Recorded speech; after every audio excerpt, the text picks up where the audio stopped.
먹으러 가겠습니다. 질문 4절. 해답지만 바로 맞추고 1번 답변 뭐 이렇게.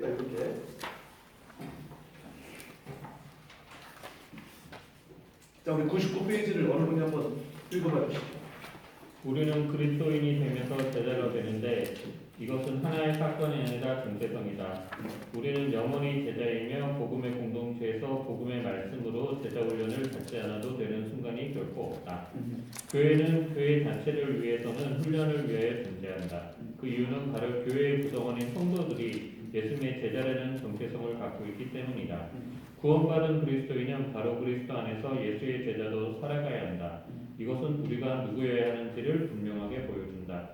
그러므로 교회는 하나님을 향하여서는 예배하는 공동체로서 존재의 이유가 있지만 교회 스스로를 향하여서는 훈련이라는 이유 때문에 존재한다. 그리스도 안에서 한몸된 교회는 또한 그리스도의 장성한 분량이 충만하는 데까지 이르러야 하는 제자들의 공동체, 즉 훈련 공동체이다. 당신의 속한 교회는 진리 안에서 자라가는 훈련 공동체인가? 교회가 왜 훈련 공동체로서 존재해야 하는지 성경을 통해 배워보자. 네. 자, 교회가 왜 훈련 공동체여야 하느냐라고 하는 이 부분을 같이 한번 살펴보도록 하죠. 자, 첫 번째로 넘어가서, 자, 교회는 처음부터 예수님을 믿어 구원을 받았다는 것에 머무르지 않고 구원받은 이후 지속적으로 가르침을 받았습니다. 그러니까 구원이 목적이 아니라 구원이 출발이다. 이게 여러분 많은 경우에 성도들이 오해하는데, 여러분 우리는 구원이 목적이 아닙니다. 구원 받으려고 신앙생활하는 게 아니라 구원받았기 때문에 신앙생활하는 겁니다. 이게 뒤집어지면 절대 안 돼요. 자, 그러면 구원받았기 때문에 신앙생활한다면 결국 신앙생활이라는 건 구원받은 사람답게 살기, 하나님의 자녀답게 살기, 이렇게 되는 거죠. 그러니까 구원받은 사람답게 살기 혹은 하나님의 자녀답게 살기라고 한다면 거기에는 반드시 중요한 게 뭐냐면 구원받은 사람답게 살아갈 수 있는 훈련, 하나님의 자녀답게 살아갈 수 있는 훈련, 그 훈련이 반드시 따라올 수밖에 없다는 거죠. 자, 그 이제 부분을 같이 한번 살펴볼 텐데, 자, 1번 문제. 사도행전 11장을 읽고 바울과 바나바가 안디옥 교회에서 한 일은 무엇인지 한번 찾아봅시다. 이렇게 됐는데 우리 이인식 집사님 한번 좀 해주시겠어요? 사도행전 11장 25절 26절. 바나바가 사울을 찾으러 다소에 가서 만남에 안디옥에 데리고 와서 둘이 교회에 1년간 모여 있어 큰 무리를 가르쳤고 제자들이 안디옥에서 비로소 그리스도인이라 일컬음을 받게 되었더라. 예, 자, 어떤 일이 있었다고 하는지 한번 좀 말씀해 주시죠. 한번 본문 안에서. 바나바와 사울이 안디옥 교회에 가서 약 1년간 거기에 모여 있는 무리를 가르치고 가르쳐서 그들을 그리스도인이라 일컬음을 받을 수 있는 사람으로 훈련을 시켰다. 그죠? 자, 일단 바나바가 등장합니다. 그죠? 예루살렘 교회가 파송한 사람은 누굽니까? 바나바. 네. 그러니까 예루살렘의 교회가 막 늘어나다가 지금 이제 안디옥이라고 하면 저 예루살렘에서 저 터키 쪽으로 올라가는, 지금 이제 그 지금 시리아에 있는 지역이 있는 안디옥이에요. 그 바로 거기 안디옥. 그 안디옥이라고 하는 곳에서 예수님을 믿는 사람들이 늘어나기 시작한 거예요. 그러니까 예루살렘 교회가 새롭게 사람들이 모여들기 시작하는 그 안디옥 교회를 위해서 조금 그들을 돌봐주고 섬겨줄 책임자를 파송해서 돌봐주게 한 겁니다. 그게 바나바죠. 그런데 바나바가 안디옥 가서 보니까 막 사람들이 예수님을 믿기 시작하는데, 원래 이 예수님을 믿기 전에 이 사람들은 다 어떤 사람들이었을까요? 예수님을 믿기 전에 이 사람들은 어떤 사람들이었을까요? 예수님을 배척했구나. 배척했던 사람들이라고 볼 수도 있고. 찾아봤는데 스데반 순교 이후에 뿔뿔이 흩어졌던 사람들이라고 제가 알고 있거든요. 그죠? 흩어졌던 사람들이 거기서 다시 교회로 모이고 있는 것일 수도 있고. 지금 사람들이 점점 늘어난다. 그럼 누가 늘어나는 거예요, 원래?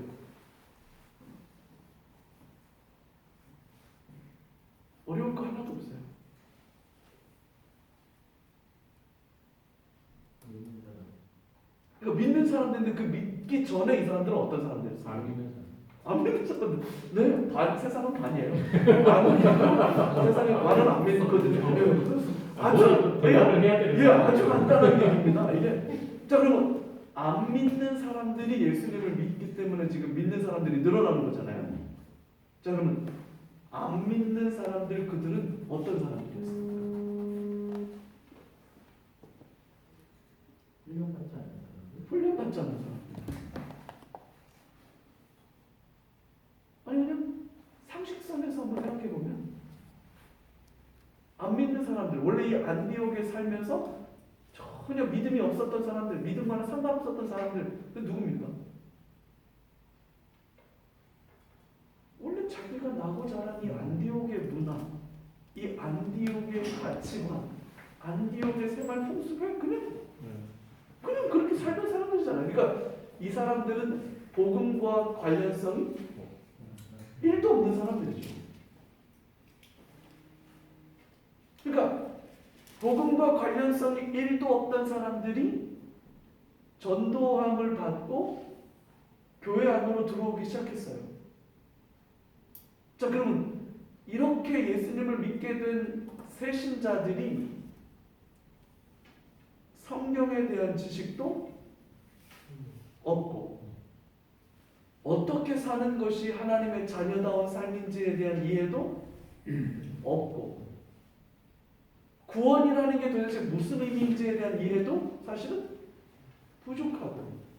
자 그러면 이 안디옥 교회 가자마자 바나바가 제일 먼저 이 교회 숙제가 이게 제일 중요한 얘기예요. 이게 1번이 뭐였을까요? 그런 상황에서 이 사람들 어떻게 교육시키고 모이게 모이게 하고 모여서 같이 예배를 드리게 하고 결국 이 사람들이 구원받은 성도로 살아가도록 이 사람들을 가르쳐야 됩니다. 하나님이 원하시는 게 뭔지를 가르쳐야 됩니다. 근데 가르치려고 봤더니 바나바가 자기는 썩 가르치는 일에 소질이 없다. 그렇게 자기는 소질이 없다는 걸 발견하지 않았나 싶어요. 그래서 바나바가 누굴 찾은 거예요? 요거 잘하는 사람이 있어요. 요거. 그래서 헤르메스라고 하는 별명을 받잖아요. 나중에 헤르메스가 이게 그 말쟁이에요. 제우스의 대변인. 헤르메스 그래서 허미네틱스라고 하는 게 해석학이라고 하는 말이 거기서 나오잖아요. 이게 바울이 이게 거의 뭐 진중권, 유시빈 이 정도 되는 사람이었던 것 같아요. 그래서 바나바가 안 되겠다. 나는 요거에 그렇게 탁월하지 않는데 요거 진짜 잘하는 사람이 있다. 그게 누구다? 네, 사울. 사울은 히브리식 이름이고요. 바울은 그게 라틴식 이름이에요. 헬라어식 이름. 똑같은 이름이에요. 이름이 바뀐 게 아니에요. 히브리식으로 발음하면 사울이고 그거를 헬라어식 그리스 말로 식으로 발음하면 그게 바울이에요. 자, 그래서 이제 누구를 데리러 가요? 사울, 바울을 데리러 가요. 5가지 적지 않은 거리를 갑니다. 그래서 만나서 안디옥으로 데리고 와요. 그래서 둘이 1년간 모여서 뭐 했다고 그래요? 큰 거리를 우리를 네. 예수님 믿고 교회 안으로 들어오는 사람들에게 신앙이 뭔지, 성도됨이 뭔지, 하나님의 자녀로 살아가는 게 어떤 건지 그걸 가르쳤다. 이렇게 가르쳤다. 이게 지금 막 교회가 시작되는 와중이잖아요. 그렇게 가르쳤더니 배웠어요, 사람들이. 그랬더니 제자들이 안디옥에서 비로소 뭐라고 불려졌다고요? 그리스도. 예, 크리스토스. 이게 헬라어로 그리스도잖아요. 크리스티안 이렇게 되죠. 크리스티안. 그러니까 우리말로 번역하면 예수쟁이. 이게 사실 쟁이, 꾼 우리말로 그런 말이 있는데 그게 사실 그게 썩 이게 높이는 말은 아니잖아요. 여기서도 마찬가지로 크리스티아노스라고 하는 말이 아유 저 예수쟁이 약간 사실 조금은 비하하는 말이었어요. 이게 존칭하는 말은 아니에요. 근데 그 사람들이 그리스도인이다라고 하는 소리를 들었다라고 하는 것은 이 예수 믿는 사람들이 그 원래 안디옥에 살던 보통 사람들과 도드라졌다는 겁니까? 별반 차이가 안 난다는 겁니까? 도드라지니까 이런 말을 듣게 되는 거죠. 야, 하는 게 딱 크리스티아노네. 저거 하는 거 보니까 딱 크리스티아노네. 저거. 그 얘기는 안디옥에 살지만 안디옥 사람이지만 안디옥 사람처럼 살지 않더라. 그 얘기예요. 좀 이렇게 변화되게 된 계기가 뭐다? 그렇죠. 네. 그게 교회의 본질이라는 거. 교회는 그래서 이걸 잃어버리면 죽는 겁니다. 알아서 신앙이 성장하죠. 맞아요. 알아서 신앙이 성장하는 것도 분명히 있어요. 사람 손으로 성장하는 건 한계가 있을지도 몰라요. 성령님이 하시는 거긴 한데 그럼에도 불구하고 교회는 끊임없이 이게 있어야 된다는 거죠. 이번 문제를 한번 우리 장로님 한번 해주시겠어요? 예루살렘 교회는 안디옥 교회에 관한 소문을 들었다. 그 소문의 내용은 무엇이며 예루살렘 교회는 어떻게 반응했는가? 네, 21절, 22절. 21절에서 22절. 주의 손이 그들과 함께 하심에 수많은 사람들이 믿고 주께 돌아오더라. 예루살렘 교회가 이 사람들의 소문을 듣고 바나바를 안디옥까지 보내니. 예, 자 소문의 내용이 뭐였습니까? 그러면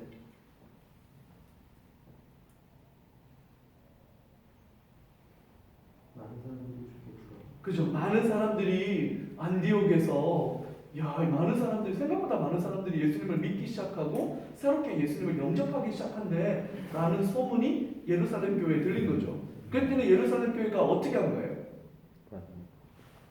바나바를 보낸 거죠. 근데 바나바는 그 앞부분에 보면 예루살렘 교회에서 바나바는 어떤 존재였습니까?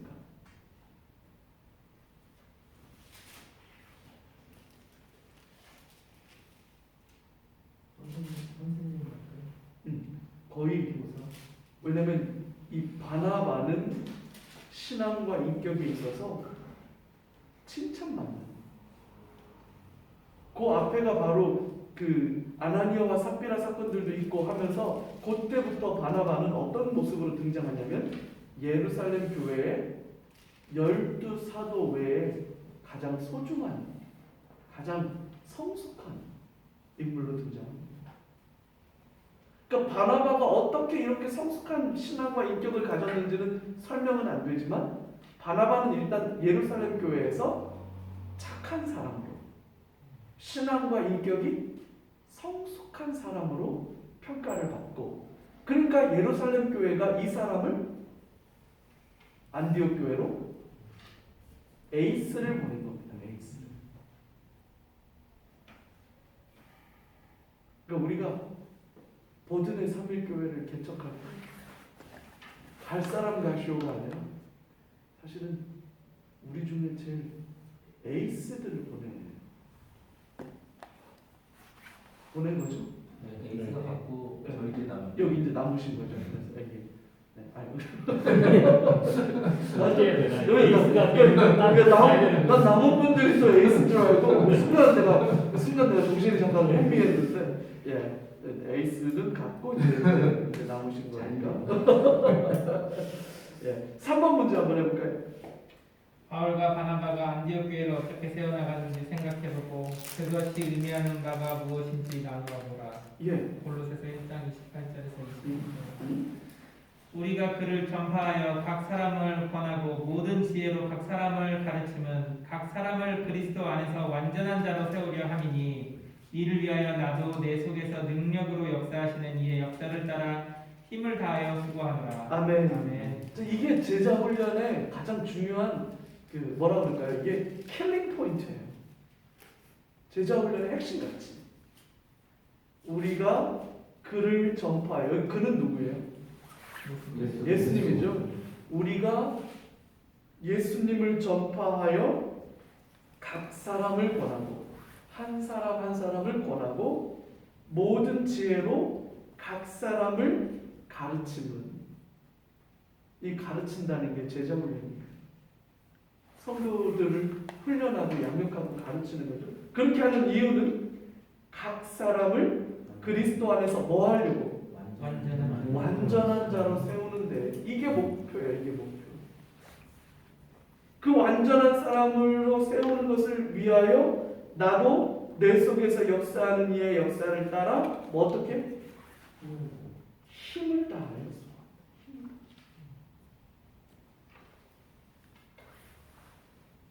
잠깐만 좀 저기 봐주세요. 잠깐. 제가 우리 사역반에서 제가 꼭 드리고 싶은 말씀이 이렇게 사역 훈련이든 제자 훈련이든 이 훈련과 양육을 통해서 성장한 사람들이 결국 목장을 섬기는 거예요. 이게 선수만 하는 거예요. 진짜로 목장이 살려면 이 훈련이 살아야 돼요. 이 훈련을 통해서 소그룹을 경험하신 분들이 또 다른 소그룹에서 그 소그룹에 있는 목원들을 섬기는 겁니다. 그럼 목장 안에서 사람들이 자라요. 그렇게 자라난 사람들이 훈련 안으로 들어와요. 그리고 이 훈련을 통해서 더 성숙한 신앙을 연단하는 거예요. 그렇게 성숙한 사역자들이 또 다른 소그룹을 섬기는 거예요. 지금 우리 교회가 여자 목장은 이게 어느 정도 돌아요. 지금 우리 교회 가장 큰 어려움이 뭐냐면 남자 목장. 이게 안 돌아요 지금.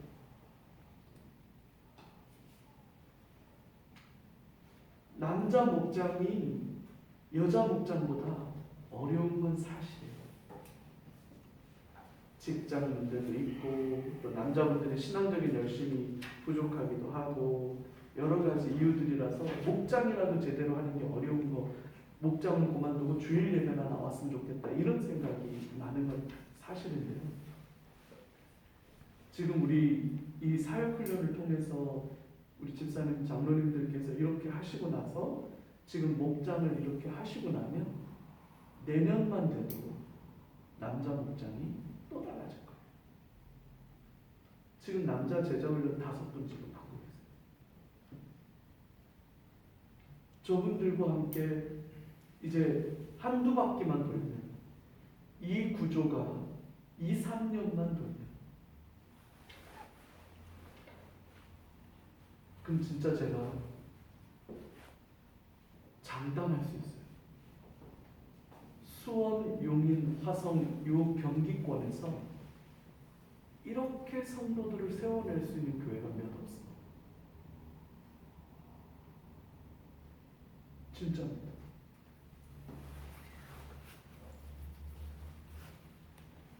넌 우리 교회가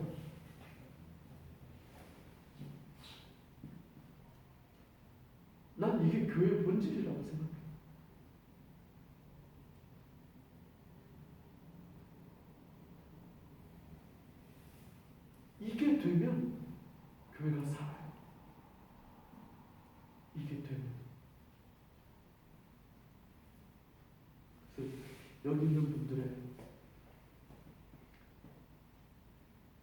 역할을 볼펜까지 비워놓고 저는 볼펜이 깜짝 놀랐어요 지금. 저한테 뭐 불만 있으면 안 되는 걸로. 아, 여는데 숨막 저한테 뭔가 유감이 있으신 줄 알았어요. 전 집사님 저격하려고 부르셨던 건데. 아무튼 이게 저는 우리 교회에 이게 한 2, 3년 동안만 길게 잡아도 3년 올해 이렇게 돌고 내년에 돌면 또 달라질 거거든요. 내년에 한 번 돌고 내후년에 이게 한 번 더 돌면 그러면 진짜 오늘도 제가 이제 그 새가족 등반하기 전에 가족 부부였어요. 그래서 부부랑 같이 식사하면서 나누면서 결국 타이타니코가 침몰할 때 가라앉는 배에 사람들은 가라앉지 않는 부분으로 몰려요. 교회가 침체기에 들어가면 침체된 교회 속에 회복되는 활력 있는 교회로 성도들은 몰릴 수 있어요.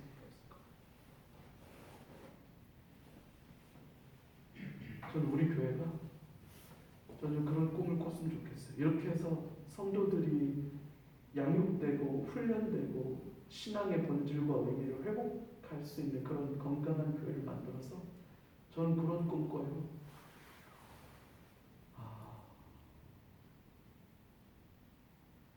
건강한 교회를 좀 많이 개척하면 좋겠다. 얼마 전에 용인 요 구성 여기가 신도시가 된다면서요? 큰 신도시가 된다는데요. 네. 구성 플랫폼 시티 뭐 이런 걸로 해서 여기가 큰 신도시가 된대요. 그 전까지 우리 교회가 차고 넘쳐서 구성에 우리 교회 또 하나 개척할 수 있었으면 좋겠어요. 그때는 또 이제 에이스들 다 이제 그때도 잘요. 어떻게 에이스가 되게 많아야 되는 교회 지키려면 엑스 되면 안 돼. 아니면 제가 갈게요. 제가 갈게요. 그래서 그런 곳에 그냥 이게 확장하자라는 그런 의미가 아니라 건강한 교회들이 우후죽순처럼 일어날 수 있는 그런 교회가 되는 또 지난 주간에 그 새생명 전도 출첵 때문에 우리 윤재갑 장로님이 전도 선교위원장이어서 우리 교육자들하고 같이 안성에 가가지고 회의하고 왔어요. 윤재갑 장로님하고. 그래서 윤 장로님하고 얘기를 하다 보니까 안성도 또 거기가 또 신도시가 생긴다는 뭐 반도체 뭐 이런 공장이 또 크게 그걸로 들어온대요. 그럼 장로님 어떻게 했어요? 장로님 우리 여기다 교육 개척합시다. 안성부터 여기까지 오시지 말고 그냥 또 그때는 또 안성에 장난이 계속 깜하고 미리 가봐야겠다. 그래서 우리가 제가 은퇴하기 전까지 우리 교회처럼 건강한 지역의 건강한 중형교회 한 1,000명 정도 되는 그런 건강한 재밌는 그런 건강한 지역교회들을 그렇게 개척될 수 있으면 이 성도를 세워내야 그게 되는 거예요. 여기 계신 분들의 사명이 막중하시다. 목사님 이제 목장을 한번 해보려고 하니까 그 한 2년간 그 공백이 완전히 한 2년간 아예 그냥 올수록됐다. 맞아요. 그 영향이 크더라고. 커요. 그런 게 이게 조금 회복되려면 그 전에는 이제 뭐 참여하든 안 하든 간에 목장 모임을 한다 이런 좀 마인드가 머릿속에 있었는데 지금은 아니 2년간도 안 하다 보니까 그럼. 이게 개념이 지금 없어지는 것 같아요. 기계도 마찬가지잖아요, 저는.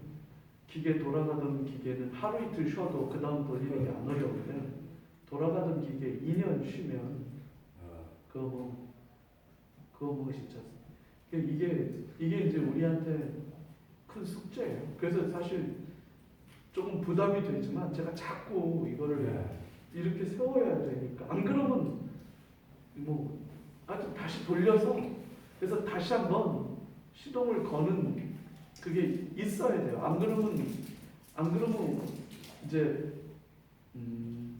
진짜 냉정하게 말하면요, 한국 교회 올해, 내년, 내후년, 3년 안에 수원 지역에 있는 교회 재편됩니다. 대다수의 교회는 이 코로나 침체와 이 어려움을 못 뚫고 나옵니다. 제가 장담할 수 있습니다. 근데 그 중에 이 어려움을 뚫고 나오는 교회들이 있을 거예요. 그 교회들로 재편됩니다. 오늘도 우리 교회에 새로 왔다 간 세가족 때 오늘 등록은 오늘 안 하고 그냥 가셨는데 오늘도 몇 분이 계세요. 이분들이 다 뭐냐? 우리가 전도해서 온 게 아니에요. 지금 이분들도 한 2, 3년 쉰 거야. 근데 쉬다 보니까 이거 아닌데 생각이 되는 거지. 근데 예전에 그 교회로 돌아가고 싶지가 않아. 어디 좋은 교회 없나? 다시 한번 찾아야겠다. 이러고 찾고 있는 거예요. 지난주에 등록하신 분이 권사님이에요.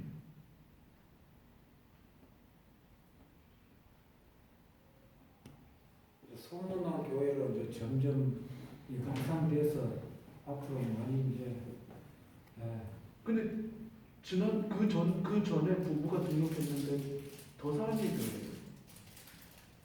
다니다가 우리 교회가 왔어요.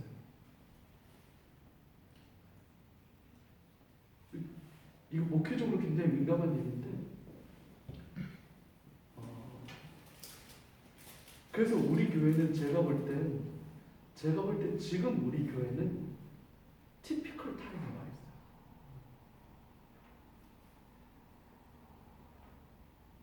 이거를 살려낼 수 있겠느냐? 아니 그냥 이 상태에서 만약에 이걸 못 살려내면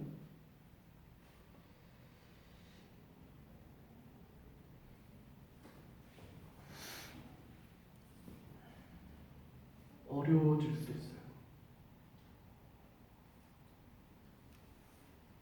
저는 하여튼 한 3년 앞으로 한 3년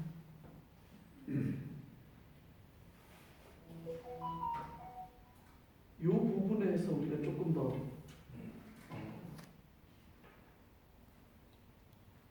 어떤 힘을 좀 가질 수 있다면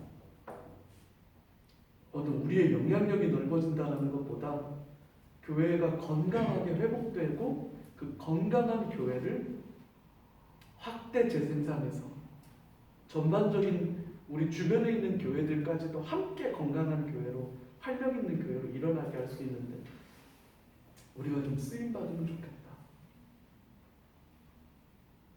그런 생각을 해보는 거예요.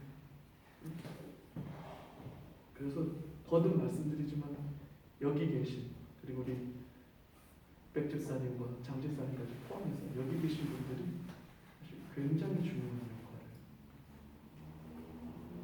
하시는 겁니다. 예, 2번 문제 같이 한번 큰 2번 문제 한번 같이 한번 볼까요?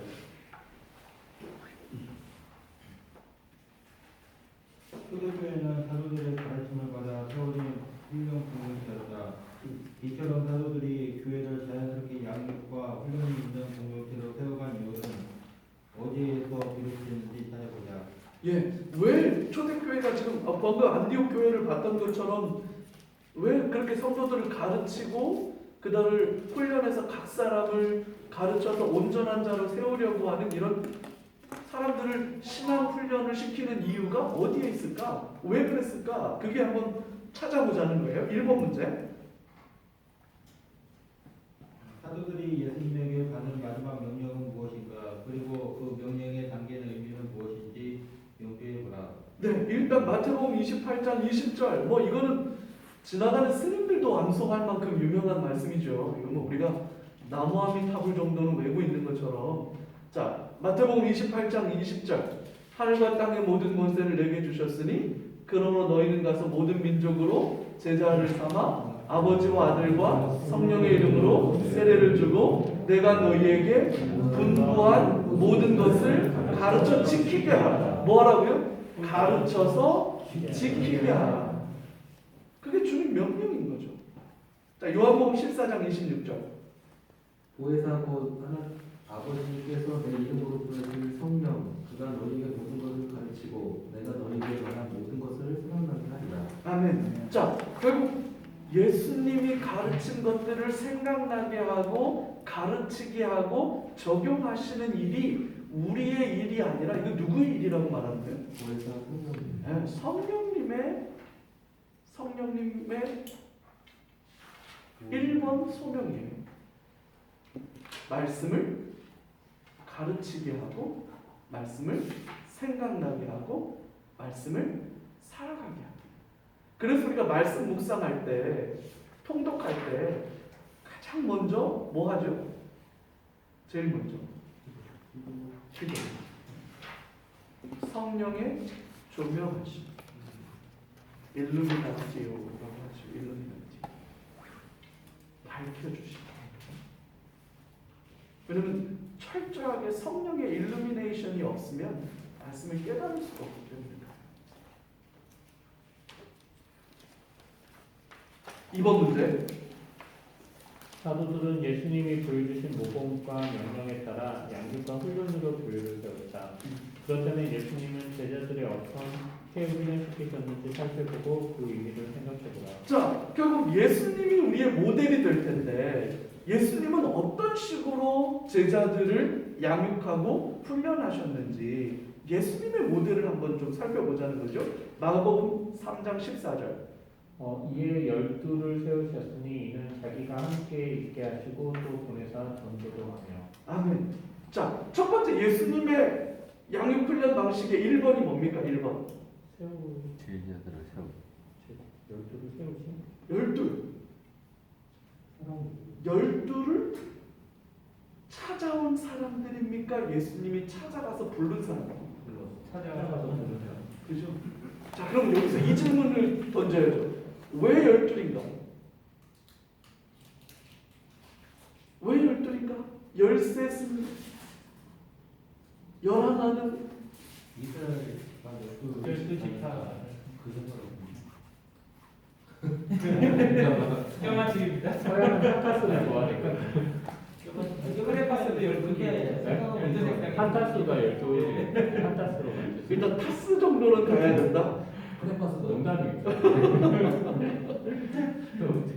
예수님께서 딱 뭐라 그러지 가장 효과적으로 양육할 수 있었던 숫자가 아니셨을까?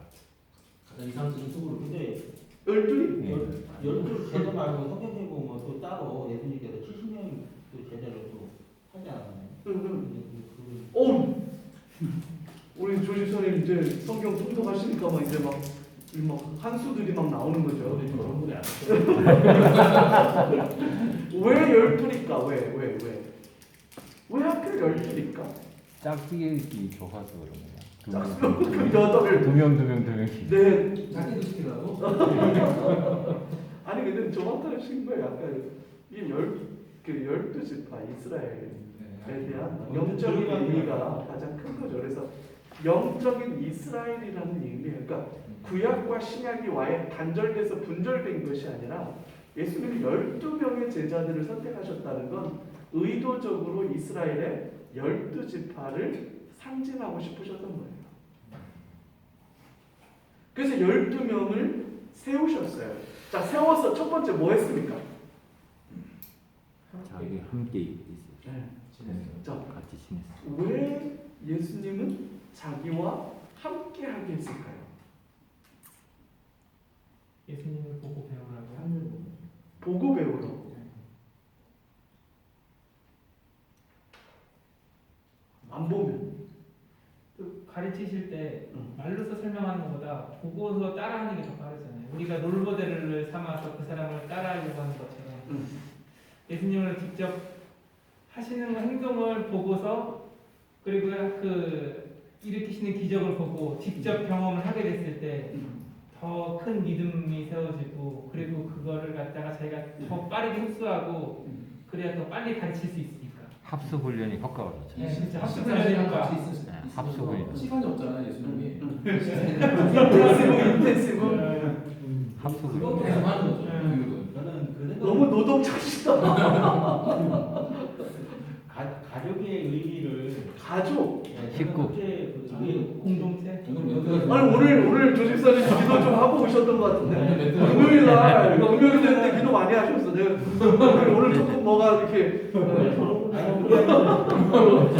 그 예수님하고 제자의 관계가 막 그 격식을 갖춘 그런 관계가 아닌 것 같더라고. 그러니까 언뜻 그 문화를 보니까 예수님의 그 허벅지에 어느 제자 한 분이 그냥 거기에 그냥 걸터 이렇게 주로 요한이. 요한이. 그게 문화예요.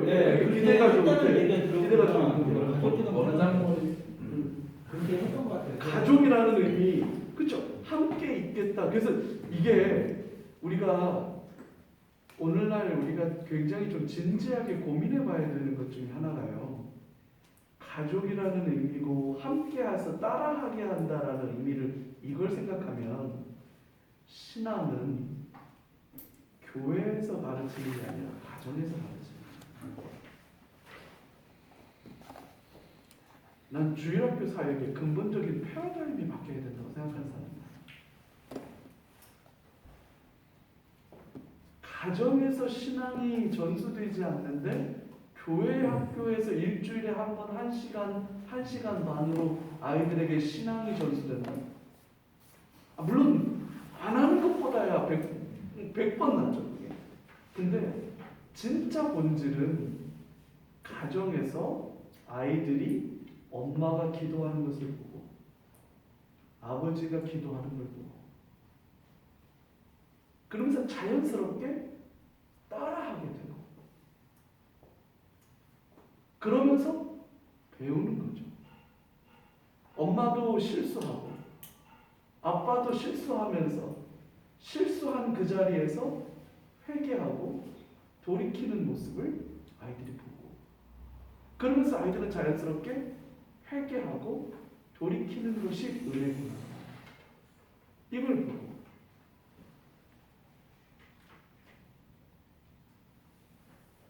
목장도 그럴 거예요. 목장도.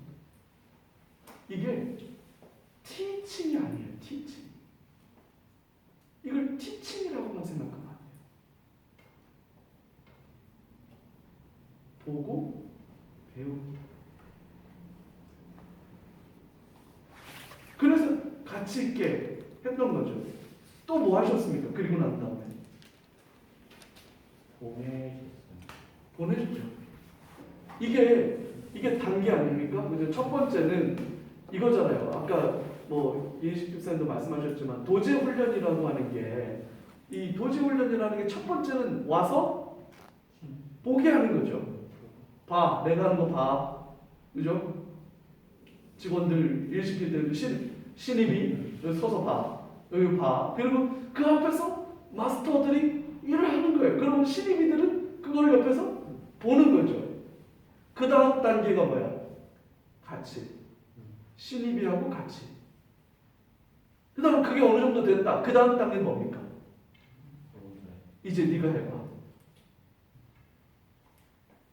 그래서 이제 네가 해봐 했는데 해. 그러면 하산하거나. 여기 지금 보내사, 전도하게 하는 게 이건 뭐예요?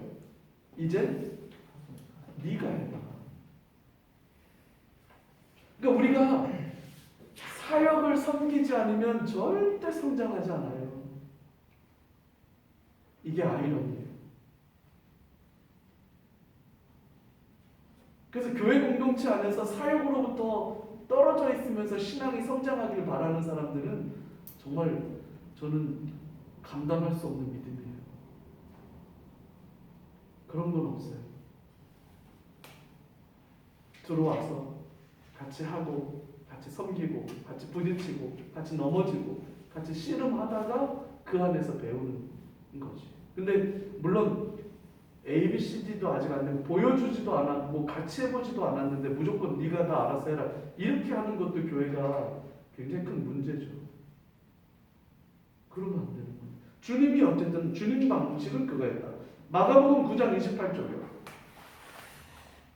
완전 지시한 부분인데 집에 들어가시며 제자들이 종이 묻자오되 우리는 어찌하여 능히 그 귀신을 쫓아내지 못하였나이까. 자 이렇게 하니까 예수님이 지금 그 다음에 우리가 너무나도 잘 아는 이런 종류의 귀신은 뭐 없이는 기도 외에는 나가지 않는다. 지금 이게 무슨 얘기입니까? 제자들에게 특별 과외를 해주는 거죠.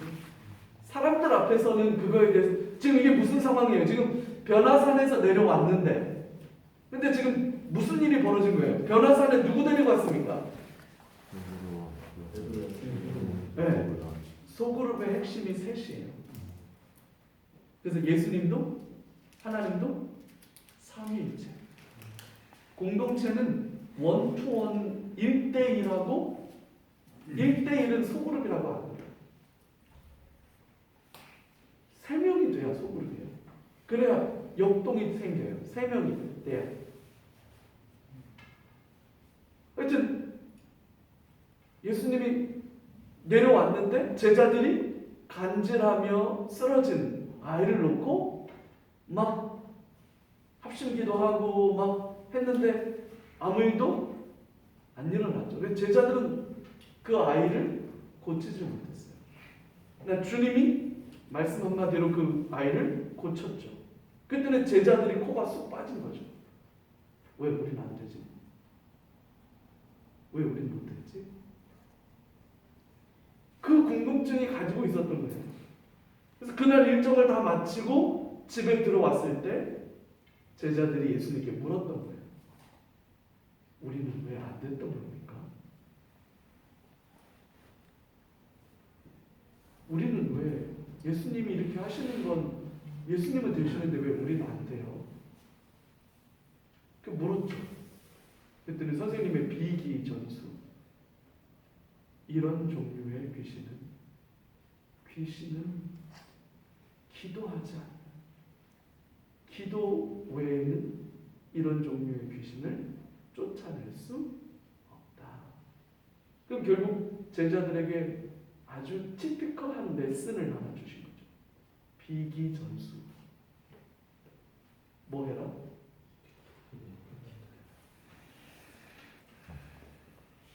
기도해라. 그러니까 이게 제자 훈련인 거죠.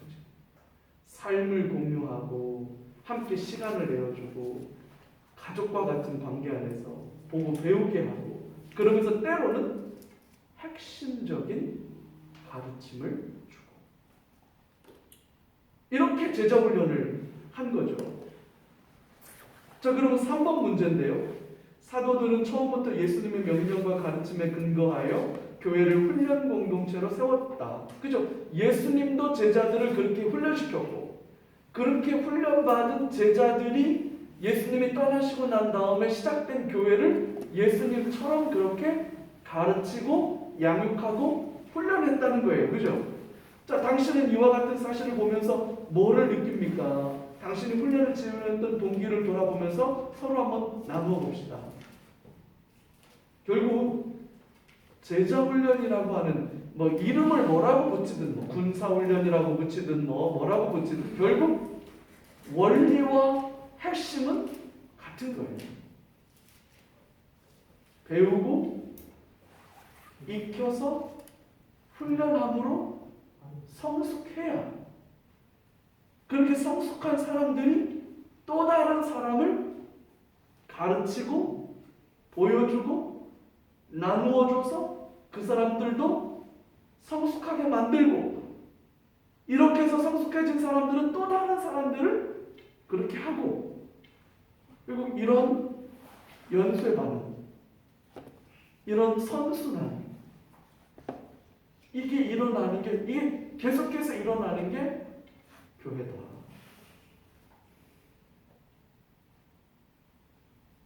이게 끊어지면 교회는 생명을 잃어버린 거예요.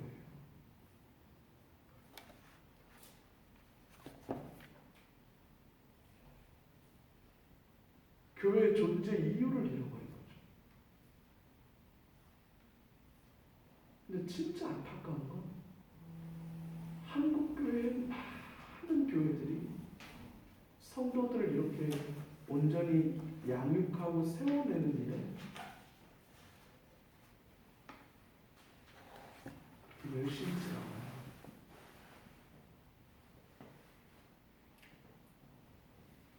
재밌는 얘기 하나 해드릴게요. 그래서 오카노 목사님은 그래서 이거를 평신도를 깨운다 이렇게 말한 거예요. 평신도를 깨운다. 그들이 목회자들 사이에서 오카노 목사님이 원성을 피운 거예요.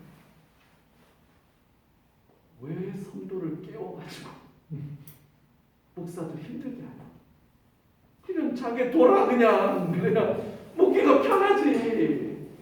그래서 막 이쪽이다 그러면 예 하고 달려가서 이쪽이다 하고 저쪽이다 그러면 예 하고 달려가서 저 여러분 한국 교회에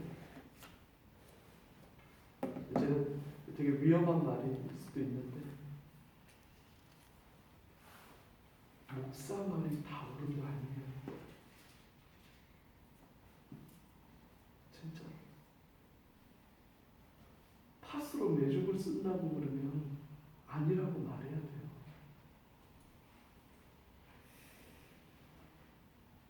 근데 한국 교회는 그걸 아름다운 미덕으로 여겼어요.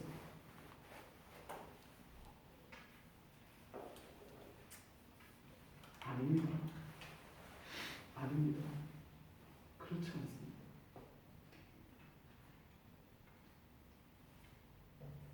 이게 지금 제가 제발 찍는 것일 수도 있지만 성경이 그렇게 말하고 있지 않아요. 성경이 그렇게 가르치지 않아요.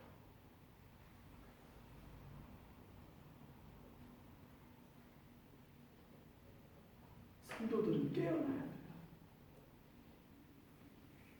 말씀 앞에서 바르고 온전하게 서야 되고 그 바르고 온전하게 선 성도들이 또 다른 연약한 자들을 바르고 온전하게 세워야 돼서 교회는 말씀이 지배하고 말씀이 그 교회 안에 흐르게 만들어야지 어느 특정한 누군가 그게 담임 목사가 됐든 뭐 누가 됐든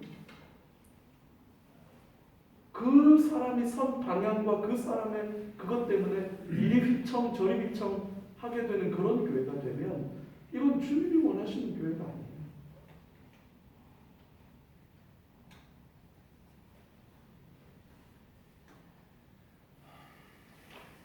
저는 진짜 그렇게 생각해요.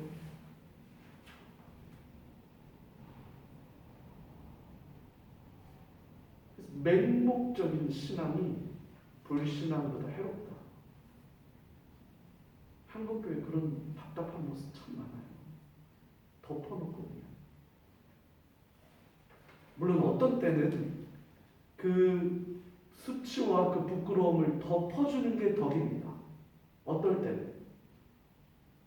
그걸 다 까발려가지고 그냥 그 수치와 부끄러움을 다 아니에요. 그렇지 않아요. 사랑은 감추어주는 게 덕이고 사랑은 품어주는 게 덕이고 사랑은 용납해주는 게 덕이에요.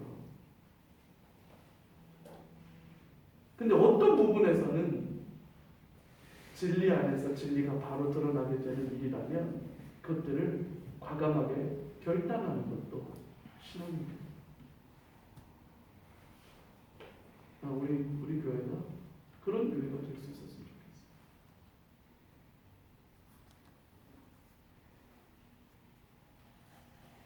자, 3번 문제. 이제 얼마 안 남았습니다. 이제 5분만 넘어가면 초대교회가 지속적으로 드러나는 공동체로 자라게 하기 위하여 사도들이 감당한 쌓이게 무엇인지 에베소서 4장 11절에서 16절을 통해 살펴보자. 예, 자, 에베소서 4장 11절 12절. 그가 어떤 사람은 사도로, 어떤 사람은 선지자로, 어떤 사람은 복음 전하는 자로, 어떤 사람은 목사로, 교사로 삼으셨으니 이는 성도를 온전하게 하여 봉사의 일을 하게 하며 그리스도의 몸을 세우려 하심이라. 아멘. 자, 여기 보면 그가 어떤 사람은 사도로, 어떤 사람은 선지자로, 어떤 사람은 복음 전하는 자로, 어떤 사람은 목사와 교사로 삼으셨으니. 자, 여기서 목사와, 여기 사도, 선지자, 복음 전하는 자, 목사와 교사, 여기에 다 앞에 정관사가 붙어 있어요. 뒤에 목사와 교사에는 정관사가 하나만 붙어 있어요. 그래서 이 본문은 정확하게 읽으면 목사인 교사 이렇게 표현해요. 그래서 우리 장로교회는 두 종류의 장로가 있다 그래요. 하나는 강도 장로, 말씀을 가르치는 장로, 그게 목사입니다. 그 또 하나의 장로는 치리 장로, 우리 박 장로님 같은 이렇게 교회 안에서 선출된 성도들의 대표로 세워진 장로를 치리 장로라고 해요. 그래서 강도 장로와 치리 장로. 그래서 이 두 장로들이 당회를 구성하게 되어 있는 건데, 여기서 목사인 교사, 이거는 목사의 직분이 정확하게 어디에 특화되어야 된다라고 말하고 있냐면 교사, 가르치는 일을 해야 된다. 그러니까 그렇게 가르치는 직분을 세우셨는데 그렇게 하신 이유가 뭐라고요? 첫 번째, 성도를 온전하게. 성도를 온전하게 하는 일이에요. 그래서 목사의 첫 번째는 훈련이에요. 성도들을 훈련합니다. 두 번째는 봉사의 일을 하게 하는 거예요. 성도들이 섬기게 하는 거예요. 세 번째는 그리스도의 몸을 세우는. 여기서 그리스도의 몸이 뭡니까? 교회죠. 교회를 세우는 거예요, 목사는. 이게 목사의 직분입니다. 성도를 온전하게 하는 일, 봉사의 일을 하게 하는 일, 그리스도의 몸을 세우는 일. 자, 그러면 에베소서 4장 16절. 그에게서 온몸이 각 마디를 통하여 도움을 받음으로 연결되고 결합되어 각 지체의 분량대로 역사하여 그 몸을 자라게 하며 사랑 안에서 스스로 세우느니라. 아멘. 자, 결국 여기에서 16절에서는 어떤 이야기를 하고 있습니까?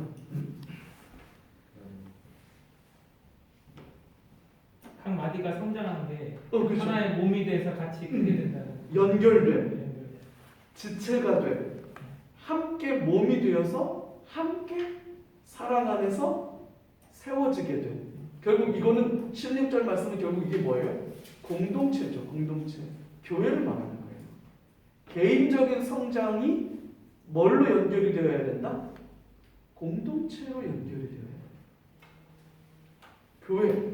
결국 주님의 꿈은 교회에 있습니다. 이번 문장 한번 해볼까요? 하나님께서 사도들을 비롯한 표대교회의 지도자들을 세우신 목적과 그 임무는 무엇인가? 예, 에베소서 4장 12절 13절. 이는 성도를 온전케 하여 봉사하는 일을 하게 하며 그리스도 몸을 세우려 하시니라.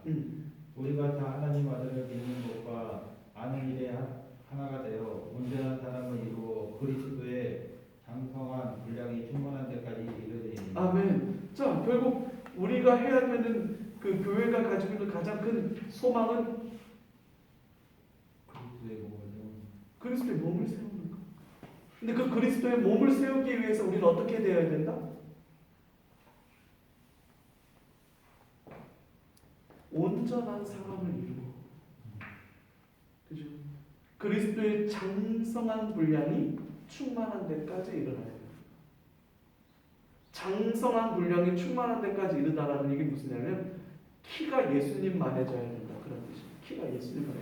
그냥 단지 그게 160, 170 뭐 이런 얘기가 아니라 결국 우리의 수준은 누구에게까지 다다라야 된다?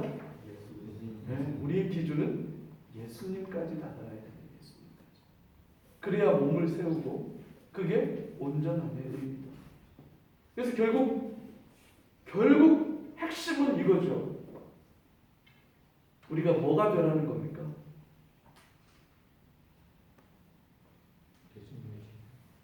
예수님의 제자. 사실 더 정확하게 아주 직설적으로 말하면 성경은 우리에게 뭐가 되라? 작은이라는 말을 붙이는 건 이게 예수가 되라 이러니까 이게 좀 뭔가 그것 때문에 그러니까 이게 아이고 내가 영국사 이상한 줄은 알고 있었지만 오늘 드디어 커밍아웃 아니 그 연기를 건드리고 결국 성경은 우리가 뭐가 되라고 얘기하는 거냐면 예수님이 되라는 거예요. 근데 이 예수님이 된다라는 말이 가지고 있는 뉘앙스가 조금 애매할 수 있으니까 거기에다가 작은이라는 수식어를 붙여서 작은 예수 이렇게 표현하는 거죠. 결국 우리의 목표는 하나님의 꿈이 나의 비전이 되고 예수님의 성품이 내 인격이 되고 성령님의 권능이 내 능력이 되고 그래서 살아도 주를 위하여 살고 죽어도 주를 위하여 죽나니 오직 내 안에 그리스도만 드러나기를 원합니다. 근데 결국 그 얘기는 뭐예요? 우리가 다 예수로 살아가기를 원한다는 얘기죠. 에베소서 4장 15절. 오직 사랑 안에서 참된 것을 하여 범사의 괴리까지 자랄지라 그는 머리니 곧 그리스도라. 아멘. 범사에 어떻게 하라고요? 범사에 참된 것을 참된 것을 해야 한다. 예수님이 하는 것처럼. 그래서 범사에 예수님에게까지 자라나서 결국 우리가 뭐가 되라는 거예요? 예수로 살아가는 거예요. 그래서 우리 지난번에 한번 설교 시간에 말씀드렸습니다만 What would Jesus do? 예수님이라면 어떻게 하실까? 예수님이라면 어떻게 하실까? 그게 우리의 질문이 될 수밖에 없는 거죠. 디모데후서 4장 1절. 너는 말씀을 전파하라. 때를 얻든지 못 얻든지 항상 힘쓰라. 범사에 오래 평안과 가르침으로 경책하며 경계하여 권하라. 네. 결국 우리는 예수님으로 살아가는 동안 말씀을 전파하고 그 말씀으로 다른 사람들을 세워내는 일들을 감당해야 된다. 그렇게 정리해 볼 수 있겠죠. 그럼 이제 3번 문제입니다. 3번 문제. 사도들은 초대교회 성도들을 그리스도의 장성한 분량에 이르는 예수님의 온전한 제자로 세우기 위해 어떻게 훈련시켰는가?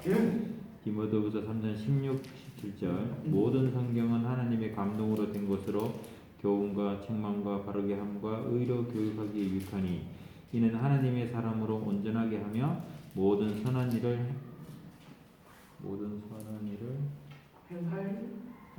행할 능력을 갖추게 하려 합니다. 그죠? 자, 그러면 예수님의 온전한 제자로 세우기 위해서 이 디모데후서 3장 16절 17절은 뭐를 우리에게 가르쳐주고 있습니까?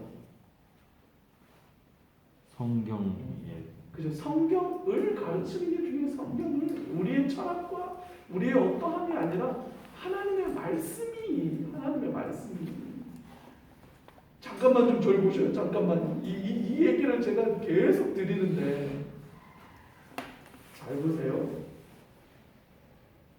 장로님, 우리 교회 소그룹이 이렇게 주저앉은 건 코로나 때문이 아니에요.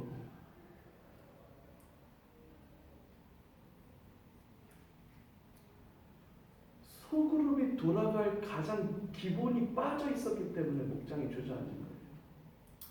옳다구나가 된 거예요. 코로나 동안. 건강한 소그룹을 가졌던 교회들은 코로나 때 온라인으로, 줌으로 다 했습니다. 근데 우리 교회는 왜 이렇게 주저앉았냐? 소그룹이 돌아가려면 소그룹 안에서 말씀이 나누어져야 되거든요. 그러니까 뭐 기도 제목도 나누어주고 삶도 나누어지고 뭐 여러 가지 뭐 막 밥 먹고 차 마시고 이게 다 중요한데 소그룹의 진짜 본질은 말씀을 통해서 이 소그룹에서 경험이 쌓이고 은혜가 쌓이고 그렇게 돼야지 이 소그룹이 살아요. 근데 우리 소그룹이 그게 없었어요. 교제는 있죠. 밥 먹고 커피 나누고 어떻게 사는지 나누고 기도 제목 나누는 것까지는 있어요. 근데 진지한 말씀의 나눔이 없는 거예요. 그러니까 좋은 꽃노래도 한두 번이죠. 밥 먹고 모여서 커피 마시면서 덕담 나누고 어떻게 사는지 나누는 것만으로도 힘이 되죠. 그 당연히 힘이 됩니다. 근데 그거 오래 못 가요. 1년, 2년, 3년 못 갑니다. 뭐가 있었어야 되냐면 말씀이 있었어요.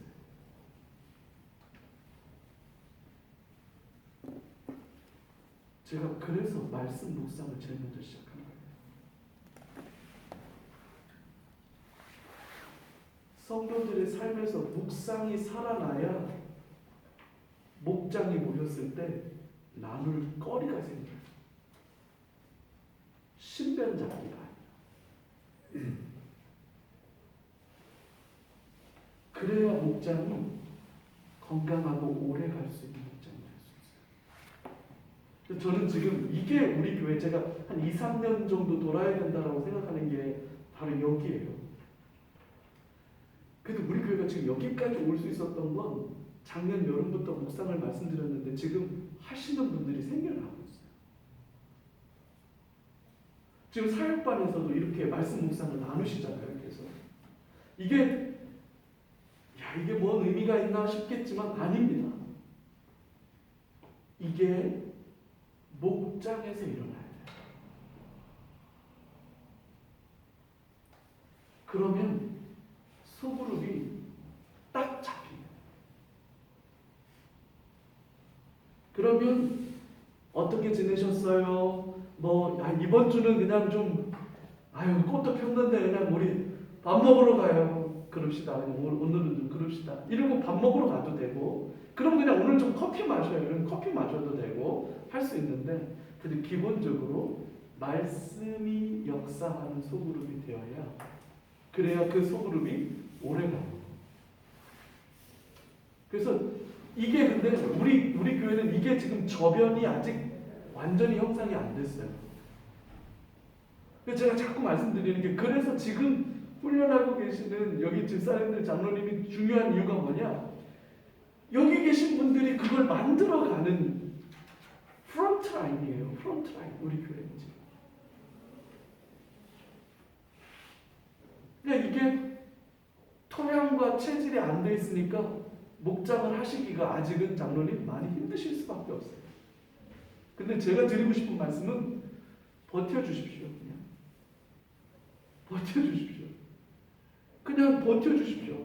한동안 그냥 버텨주시기만 해도 정말 큰 일을 하시는 겁니다.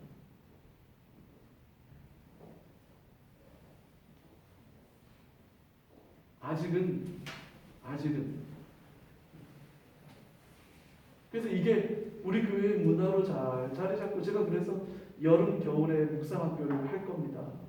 감사한 게 우리 묵상학교 작년 여름에 처음 했거든요. 제가 와서 그때는 그냥 우리 목자들하고 훈련생, 여자 사역 훈련생들 하시라고 그래서 그분들 그냥 하셨고, 올 겨울에는요 자그마치 100명이 넘게 묵상학교를 했어요.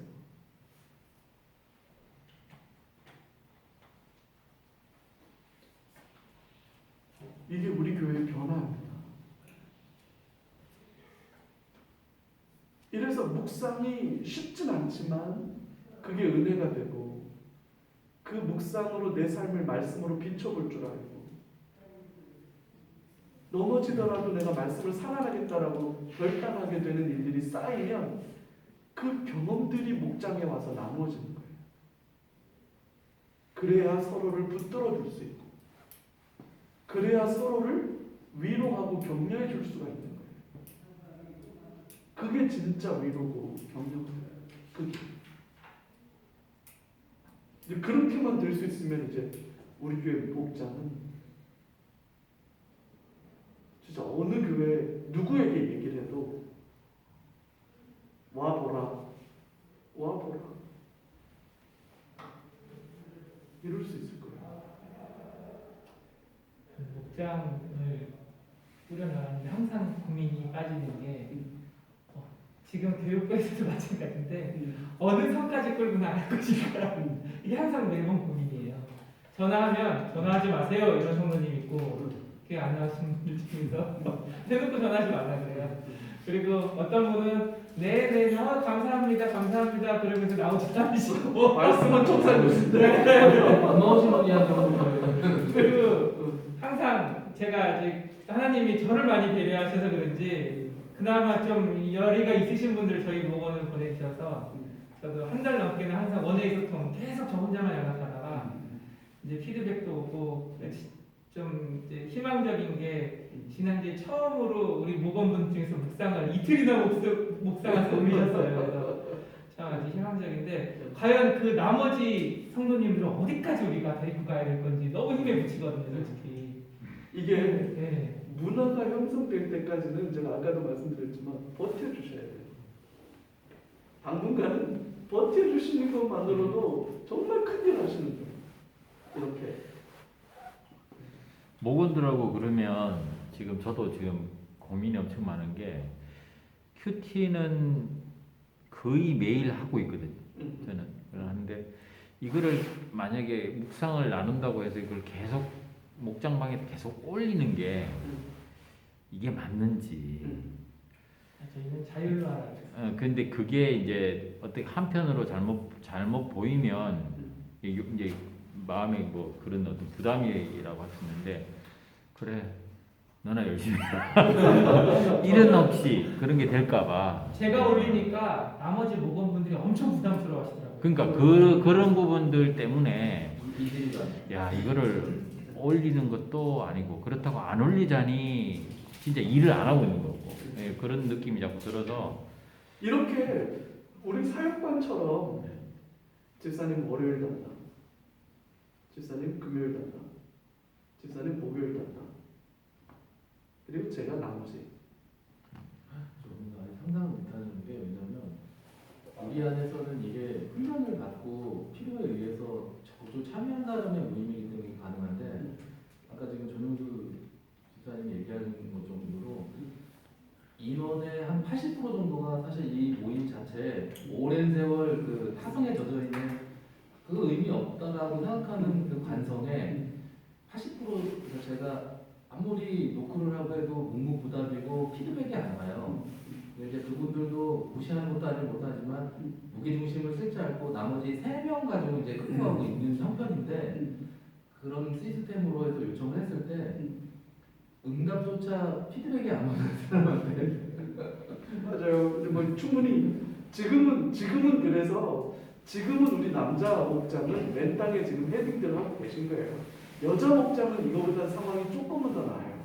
여자 목장. 잘 됐었어요. 그래서 저 같은 경우에는 이제 그 갓피플 성경 거기 이제 거기 보면 매일 아침에 이제 그 성경 말씀이 하나가 이렇게 태그로 그림으로 이렇게 딱그 JPG 파일로 이렇게 하나씩 나옵니다.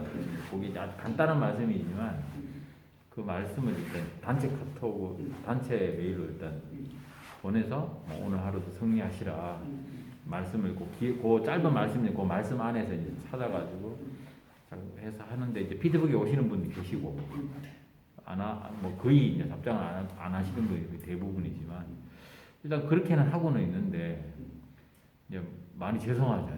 막 목장 예배 막 목원들 그 목장 예배 드렸다 누가 나왔다 이런 것들이 계속 피드백이 되는데 이제 저는 그걸 못 하니까 이게 이제 그러다 보니까 되게 부담스러운 거예요 개인적으로. 아 이거 진짜 목자로서 이거 제대로 하고 있지 않은데. 다니던 그 원천교회를 좀 한 몇 년간 이제 거기서 섬겼었는데 거기는 되게 독특한데요. 지금 목사님 말씀하시고 있는 어떤 그 방향성이나 이게 사실은 거기가 이미 좀 오랜 세월 좀 단단하게 좀 조직이 갖춰져 있는 건데 저희 교회 같은 경우는 전통적으로 예전 그대로 이제 어떻게 바뀔지는 뭐 저도 기대는 하고 있지만 교회를 일주일 동안 아빠들이 엄청 그 야근하면서 집에 돌아와서 이제 주말에 이제 가족들과 함께 하려고 그러면 교회에서 이게 찢어져요. 그거를 그런 어떤 사회적인 어떤 그런 거를 알고 이제 주일날 가족 단위로 묶어서 목장 모임을 좋습니다. 애들도 이렇게 같이 있으면서 음식도 같이 만들어 먹으면서 근데 그 저희 그 교회가 누나가 그 목장 모임에 소속이 안 되면 되게 어색한 분위기가 그렇죠. 형성돼 있어가지고 뭐 믿음이 있든 없든 일단 문화 자체가 그렇게 만들어져 다 버렸어요. 물로 가야 되는 거예요. 근데 아직까지 그 단계가 아니다 보니까. 그래서 목사님한테 좀 저는 사실 처음 이거 사역반 하기 전에 좀 제안을 하나 드리고 싶었던 게 이렇게 이야기하면 좀 어떻게 끼리끼리라고 할 수 있는데 이렇게 좀 마음이 맞는 분들이 계세요. 맞아요. 교회 내에서 이렇게 서로 같이 이렇게 신앙생활 오래 하고 코드가 맞는 분들이 계시는데 사실 그분들하고 만나면은 밥도 같이 먹고 뭐 애들 이야기도 하고 사회 이야기도 하면서 이렇게 같이 지내는데 되게 편해요. 그래서 항상 제가 이제 부담이 있는 게 뭐냐면 그렇게만 만나고 끝나니까 왜냐하면 목장도 아니고 아무것도 아니니까 뭐 거기다가 대놓고 누가 목자라 해서 뭐 말씀을 가르치고 이런 거는 아니니까 근데 그런 모임으로 모일 수 있는 어떤 남자들 이렇게 모임이 있다면 거기에 차라리 목자를 한 명 세워서 그게 그냥 모임으로만 끝나지 말고 목장이 하나 구성되면 어떨까? 만약에 뭐 지금처럼 이렇게 여러 개 목장 널어놓지 뭐, 말고 이건 소수만 그렇죠. 모이더라도 그래서 이렇게 이제 할수 막 있는. 예를 들어 뭐 저희 같은 경우에는 제가 이제 이번에 방송반을 해보니까 방송반 안에 그 청년들이 꽤 많잖아요. 남자 청년들도 있고 또 뭐 그 고영문 집사도 한 명 있고 이렇게 하다 보니까 어쨌든 그 뜻대로 모였더라고요. 그러니까 이제 거기 일을 같이 하면서 여러 가지 많이 그 의견들도 목장을 나오고 만들 수 있죠. 그래서 그걸 목장으로 차라리 만들어서 맞아요. 같이 일을 할 때 말씀으로 일단 좋아요. 세우고 같이 목원으로서 같이 일을 해주면 그게 또 맞아요. 괜찮지 않을까 진짜 그런 생각이 좋은 좀 아이디어죠. 있어서 이러니까 이게 지금 말씀하셨지만 막 전화해서 전화하지 말고 이러니까 저도 심리적으로 위축이 되고 맞아요. 그리고 이걸 계속 언제까지 이걸 계속 이렇게 해야 되나 이런 생각이 드니까 사실 좀 부담도 있고 그러니까 이미 지금 교회에서 여러 가지 같이 모여서 이렇게 구성하고 있는 팀이 있는데 이 팀 외에 전혀 이제 생뚱맞는 팀이 되는 거죠. 물론 뭐 목장이 뭐 같은 그게 아닐 수는 있겠지만 그래서 그렇게 하는 것도 괜찮지 않을까 하는 생각이 좀 들어서 그렇게 하기도 하고 네. 가족 목장도 하기도 하고 우리가 얼마든지 그거는 사실은 이제 이게 조금 더 우리 교회가 이제 소그룹이 좀 자리를 잡을 수 있다 그러면 저는 뭐 다양한 소그룹이 나올 수 있다고 생각해요. 백집사님 같은 경우는 등산 소그룹, 백두종주 소그룹. 그럼 뭐 백집사님은 목자 하지 말라 그래도 뭔 소리냐고 나 한다고 하시겠죠, 백집사님. 뭐 그런 가족 소그룹, 뭐 그런 방송팀 같이 하고 있는 분들 소그룹 이런 식으로 해서 어느 정도 이 컨센서스가 있는 분들끼리 모여지는 소그룹도 가능해요. 사실 그러면 소그룹은 되게 다양해질 수 있어요. 지금 우리한테는 소그룹이라고 하는 것 자체, 이 목장이라고 하는 것 자체에 대한 토대와 기초가 지금 만들어져야 되는 상황이라서 아직은 이 토대와 기초가. 근데 고민은 돼요, 저도 집사님. 두 가지 소그룹이 있어요. 우리가 이제 동성끼리 소그룹을 하게 되는 것과 가정으로 소그룹을 하는 것과 둘 다 저는 좀 의미가 있어요. 그래서 지금 이제 조금 지금 이제 신혼부부 소그룹이 있거든요. 우리 송경 집사하고 현우 집사하고 하는 거 있는데 그게 잘 자라날 수 있다면 그렇게 되면 거기는 굳이 나중에 가서 이제 남편과 아내와 헤어지겠습니다 이럴 필요 없이 그렇게 가족 목장으로 아니면 이제 우리도 하다가 좀 잘 모여질 수 있는 가족 목장들이 있다면 잘 모여지면 좋은데 근데 그게 조금 우리 교회가 지금 고민되는 게 뭐냐면 그 가족 목장으로 모여져서 한 2-3년은 할 수 있는데 그 이상 넘어가면 안 돼요. 그렇죠. 그거는 안 되죠. 왜냐면 여기까지만 이렇게 뭉쳐지면 잘못하면 깨지기도 하고 아니면 역기능이 나오기도 하고 그러면 이제 이걸 좀 바꿔줘야 되거든요. 이렇게 근데 요렇게 저렇게 막 바꿔줄 수 있는 우리가 여러 개가 이렇게 모판들이 좀 풍성해서 이렇게 바꿔도 되고 저렇게 바꿔도 되고 이렇게 되면 우리한테는 선택지가 굉장히 많아지는데 보통 아직은 보통 이렇게 제가 예전에 그 가정 목장을 했던 데를 가보니까 세 가정이나 네 가정을 묶고 1년이 지나니까 그 한 가정을 떼갖고 이제 다른 가정으로 이렇게 순환을 하고 계속 그런 식으로 순환을 해서 나중에 결국은 1년마다 이렇게 전체적으로 지나면 한 가정이 한 4가정, 8가정 정도 만나는 그런 식으로 하는 걸 봤거든요. 그러기도 하고 사실은 이제 제일 좋은 게 요즘에 이제 셀교회라고 하는 건 아예 이제 그 해서 2년, 3년 안에 예를 들어서 3가정이 한 6가정, 7가정 불어나게 만들어서 쪼개주는 거예요. 계속 이렇게 이제 전도가 돼요. 그래서 요 목장 단위로 전도 집회를 해요. 가족 초청 파티 같은 목장 파티. 사실 우리도 이거 해볼 만한 거예요. 그래서 안 믿는 남편들 예를 들어서 뭐 예를 들어서 우리 곽 집사님 남편 신앙생활 안 하는데 뭐 예를 들어서 뭐 나이대 비슷하신 우리 뭐 전영순 집사님 그 목장에서 목장 파티를 한번 하는 거지. 그때 곽 집사님 남편을 그냥 자연스럽게 밥 먹는 자리에 한번 와라. 이래서 그냥 같이 밥 먹으면서 직장생활, 뭐 애들 키우는 얘기 하다가 그냥 자연스럽게 그 목장에서 어울러지다 보니까 나중에 예배 때까지 같이 나오게 되고 이렇게 되기도 하는 그런 게 만들어져야 돼요. 그래서 그러면 이제 소그룹이 그러면 이제 그렇게까지 작동되면 그러면 뭐 이제 우리 교회는 난리 나는 거예요.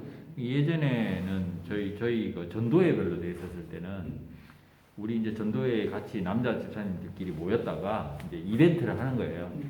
여집사님들 그 아내들을 다 이제 초청해서 저녁에 식사를 같이 하자 그러니까 다들 오시더라고요. 그러니까 뭐 그때는 한 20명, 30명이 되는 거죠. 그래서 같이 또 모여서 예배드리고 식사하고 그렇게 끝나니까 또 이번에는 또 여자 집사님들 쪽에서 그 목장들이 있잖아요. 그 목장에서 남편들을 초대해가지고 그러다 보니까 그게 더 효과가 있더라고요. 왜냐 교회에 안 나오시는 남편들이 있더라고요. 그러니까 이제 와이프가 막 푸시를 엄청 넣는 거죠. 그렇죠. 아 뭐 당신은 왜 안 나오냐 다른데 다 그치. 남자 나 나오는데 빨리 가자고 나 이렇게. 진짜 좀 해달라 이렇게 해서 그렇게 이제 나와서 자연스럽게 이렇게 또 만나고 그런 경우가 있더라고요. 지금 우리가 이제 그 코로나 2년 지나면서 잘 돌아가던 목장도 지금 주저앉아서 그 역동이 지금 식은 상태고 그렇게 식을 수밖에 없었던 몇 가지 메커니즘들도 있고 그래서 이거를 다시 일단 코로나의 회복을 넘어서서 부흥으로 가자. 제가 자꾸 그렇게 가야 된다고 말씀드리는 건 어쨌든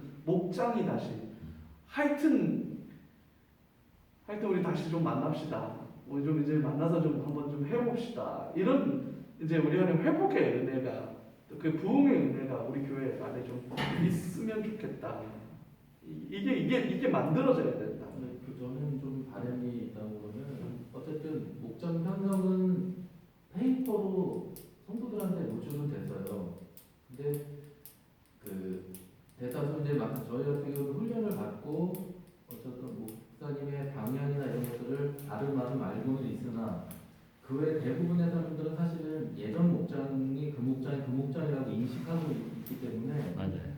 저 어떤 그 예배의 어떤 그 광고라든가 이런 거를 통해서 우리 교회의 방향은 이 목장이 예전 목장을 유저가 어떤 비전도 세워주시고 좀 그 외에 나머지 그 변두리에 있는 사람들이 물음표를 가지고 목장이 어떻게 좀 바뀌나 이번에 좀 이런 것들을 좀 심어줄 수 있는 교회적으로 좀 광고라든가 홍보라든가 영상을 만들거나 이런 과정이 전혀 없이 페이퍼로만 전달되니까 그 예전에 그 목장 모임하고 똑같은 거라고 인식을 하는 것 같아요. 그러니까 그 몫을 저희가 이제 설득을 해야 되는데 스킬이 없으니까 그게 부족해가지고 그게 안 되더라고요. 무슨 말씀인지 알 것 같아요.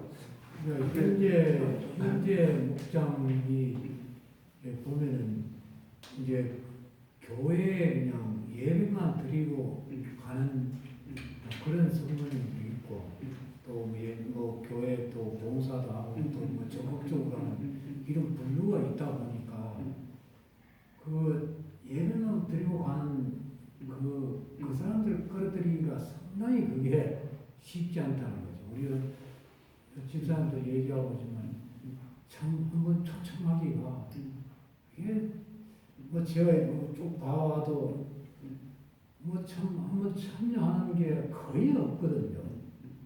그래도 반응이 없는데 이거를 이 사육 훈련을 이제 받으면서 나름대로 또 머리에도 뭐 생각도 해보고 이렇게 하는데 저 어떻게 이걸 끌어들일까 이런 이제 생각도 하고 있는데 이거 보면은 이제 부부간에도 부부가 다 신앙이 좋은 사람이 있고 또 남편이 신앙이 좋으면 또 부인이 또 신앙이 떨어지는 사람이 있고 또 부인이 또 신앙이 좋은 남편이 이런 분류가 있다 보니까 참 뭐 어떻게 하든 만만찮은 일인데 꾸준하게 어떻게 지속적으로 도움을 찾아봐야 하는데 이 어려운 면이 네. 없잖아 있습니다. 사실 좀 전에 저희들이 여기 이 자리에서 목장 모임을 했거든요. 남편들과 육교 남편들과 나눠서 이렇게 하고 했는데 제가 느낀 것도 그렇습니다. 그때도 저는 목자도 아니고 그렇지만 목자가 이제 이 말씀을 받고 좀 길게 얘기하면 막 지루하게 느끼는 그런 경향들이 많았었어요. 근데 목사님 말씀은 이제 말씀으로 이제 계속 이게 목장이 좀 운영이 돼야 되는 이런 방향으로 말씀하시는데 실제로 뭐 근데 그 성도님들이 묵상을 할 수 있어야 그렇게 돼야. 예. 안 그러면 이제 목자가 일방적으로 가르치려고 그러면 힘들죠. 그러면 속으로 절대 안 돼요. 그 저기 계속 이제 그 예전 그 교회를 얘기를 했는데 이제 느낀 바가 좀 사실 있어서 분명히 장단점이 있을 겁니다. 이제 그 아까 얘기했던 그 변두리에 있는 진짜 좀 샤이니한 사람들, 말 그대로 남자들끼리 모여가지고 시커먼 남자들끼리 모여서 얼굴 내고 뭐 살풀 나고 이런 거 굉장히 정 떨어져하는 사람들이 있거든요, 사실은. 네, 그런 사람들은 사실은 그룹 안에 불러들이기는 지금 현재 방식으로 해서는 개인의 그 목자의 스킬이 무장이 좋거나 아주 성격이 좋거나 막 지속적으로 뭐 이렇게 뭔가를 하지 않고서는 어려운 형편이고 그렇게 막 쏟을만큼 열정도 아직은 우리가 탐지를 안 했고 근데 이제 그 전에 있던 교회를 이렇게 보면은 참 시스템이 참 잘 돼 있다라고 하는 게 뭐냐면 그 아이들과 그 와이프랑 이렇게 같이 이렇게 하다 보니까 그 거기 묻혀가지고 그 샤이니한 아빠들이 이렇게 와서 와도 얘기도 듣지도 않고 하는데도 그냥 참여는 하더라고요. 그러다 보면 이제 다른 사람 비슷한 사람들 은혜 나누고 하다 보면 이제 그런 것도 하고 이제 대화되고 이러는데 지금 현재 꼴로는 뭔가가 그 매개점이 만들기가 너무 힘든 거라요 이게. 그래서 그게 정말 고민인 것 같아요. 맞아요. 저도 고민해요. 그거는 지금 우리 남자 목자는 어떻게 살려야 되나. 근데 의외로 저희 목장 같은 경우는 지금 오히려 그냥 아까 장로님 예배만 드리고 가신다고 했잖아요. 그분들이 영적인 갈급함이 엄청나요 지금. 제가 봤을 때 저희 목장은 모일 때 아예 처음에 나오신다는 분이 1대1로 다 만나고 전화하고 했는데 나오신다는 분이 아무도 없었어요. 정말 다 나오신다고 했었어요. 근데 저희 목장은 딴 거 없습니다. 그냥 묵상 모임이라고 생각하고 오세요. 그랬더니 신규만 집사님도 절대 거절하셨고 자기 절대 안 나온다고 그냥 절대라는 표현가 있으시면서 그다음에 나머지 뭐 이영호 집사님이나 조성환 공부님 앞에서 봉사하시니까 당연히 나오실 줄 알았는데 자기는 아기들 때문에 케어 때문에 못 나온다고. 그래서 나도 아기 있다고 했더니 아기가 그 나이만 돼도 자기 참여하겠다고. 근데 너무 어려서 참여 못 하겠다고 그러셨는데 우리 딱 묵상 모임이라고 딱 얘기하는 순간 신규만 이영호 집사님이랑 조성환 성도님 나오시고 신규만 집사님 안 나오실 줄 알았는데 절대 안 나오겠다는 분이 소리 소문 없이 그냥 딱 나와 계신 거예요. 그래서 저희는 묵상 모임 하려고 방해받지 않고 싶어서 여기 207호실 안에 조그만 방 안에 들어가서 하거든요 저희는. 그랬더니 저희가 기도 제목 나눌 때 그러니까 저는 이 사역반하고 목사님 설교 말씀하시고 수요일날 그 강의를 들으면서 너무 도움이 되는 게 제가 이게 지식이 많이 부족하기 때문에 그걸 그대로 전달할 수 있게만 해달라고 하나님한테 매일 기도를 하거든요. 근데 그러면서 그분들이 눈빛이 정말 또릿또릿하게 눈빛이 너무 정말로 제가 부담 갈 정도로 저를 많이 이렇게 반짝반짝 쳐다보고 계신 게 그래서 정말 이분들은 내가 조금만 해주면 스스로 크실 분들이다. 그래서 그분들한테도 내가 아무 자격이 없고 원래 안수 집사님이 사역방 하신 분 안수 집사님이 해야 되는데 마치신 분이 없기 때문에 내가 그냥 잠깐 여기 계셔서 있는 거다. 하나님이 시키실 때까지 있는 거고 그러면서 우리는 어떻게 나오지 않는 분은 어떻게 할까라까지 얘기했었어요. 근데 그래서 조민호 집사님하고 상담을 했는데 아주 명쾌한 답을 내려주시더라고요. 그래서 참 감사했고 여기가 누가 봐도 부러울 정도의 모임을 만들어라. 그러면 나오지 말라 그래도 그분들 나오실 거다. 그것도 있어요. 예. 그래서 집사님 지금 소그룹이 좀 젊은 분들이 좀 예. 그래도 같이 할 수 있는 분들. 그러니까 요런 저는 지금 제가 가지고 있는 생각은 이거 하나예요. 이 중에 되는 목장이 한두 개가 나온다. 그게 가이드가 될 거다. 꼭 봐요. 네. 그러니까 영적으로 아주 정말로 답답해하고 소갈이 하시는 분이 많더라고요. 그분들 말씀 묵상한다 그러니까 나오시더라고요. 그래서 우리가 생각하는 것처럼 그 말씀을 갖고 나누는 게 다들 거부감을 느껴 하시는 것 같지는 않더라고요. 그래서 그 말씀 드리고. 굉장히 감사적인 얘기예요. 여기는 되게 그러니까 여기도 제가 그 2부 예배 마치고 제가 볼 때마다 참 이렇게 목장하는 걸 보면서 그 방에서 참 귀하다 이렇게 할 수 있는 것 자체는 귀하다 싶은데 저 이제 우리 전 집사님 목장이 그렇게 잘 이렇게 세워져 갈 수 있으면 그게 참 좋겠다 싶고 근데 이제 사실 남자 목장은 사실 작년 2학기 때 남자 목장은 아예 못 모였어요. 진짜 2년 넘게 생으로 쉬었어요. 남자 목장. 그리고 그걸 다시 주워 모을 수 있는 에너지도 남자 목장이 지금 많지가 않아요.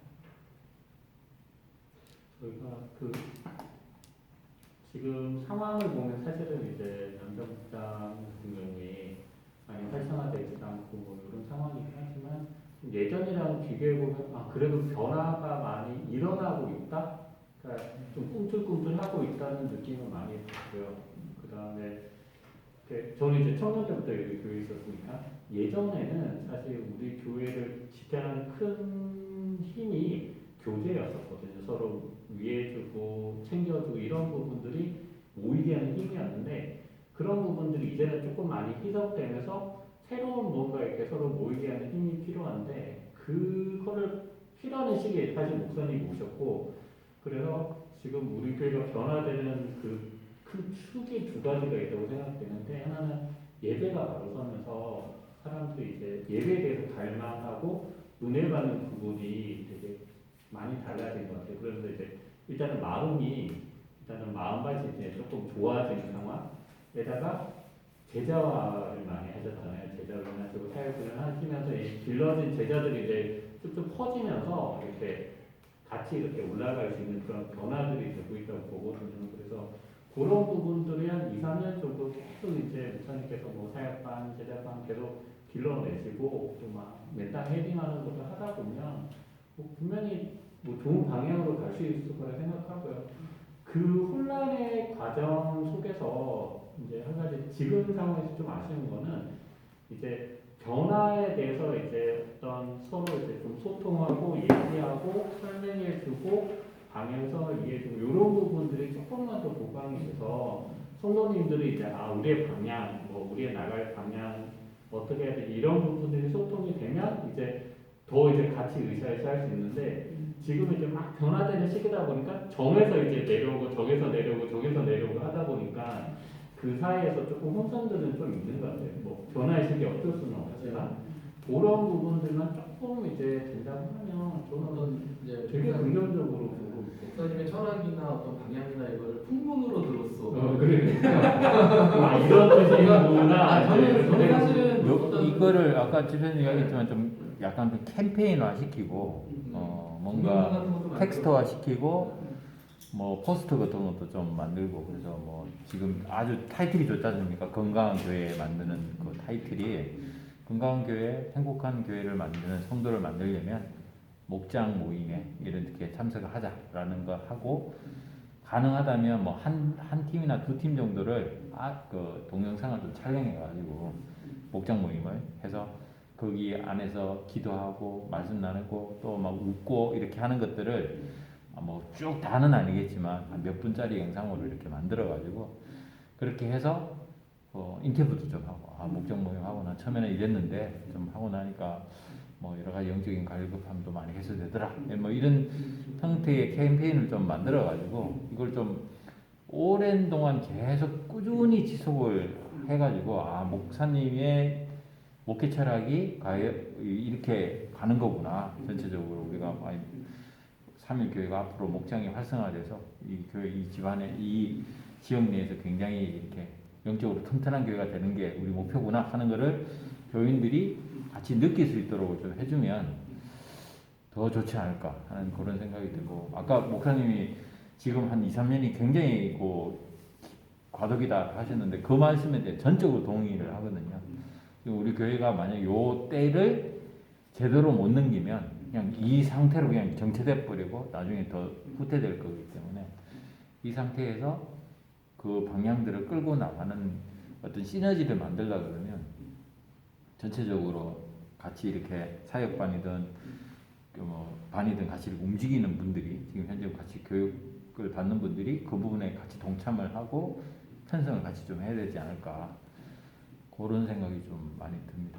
저희 주일학교도 사실 지금 많이 바뀐 시스템 속에서도 이제 서로 접점을 찾아가려고 많이 이제 하고 시도를 하고 있고 또 일부 부딪힘도 있을 수도 있고 막 소통을 하려고 노력을 하고 있거든요. 그런 시기가 2, 3년은 더 있을 거는 같고요. 그 사이에 서로 이제 좀 같이 이제 얘기를 하고 왜냐면 걱정되는 건 목사님께서 이제 그동안 너무 시스템이 좋은 교회에서 계시다가 이제 시스템이 없는 이제 교회로 오시면서 이렇게 시스템을 만들어가는 과정이기 때문에 그런 소통은 조금 많이 필요하지 않을까. 근데 변화에 대해서 되게 긍정적으로 전단이 내려오지 않으면은 의외로 교인들이 몰라요.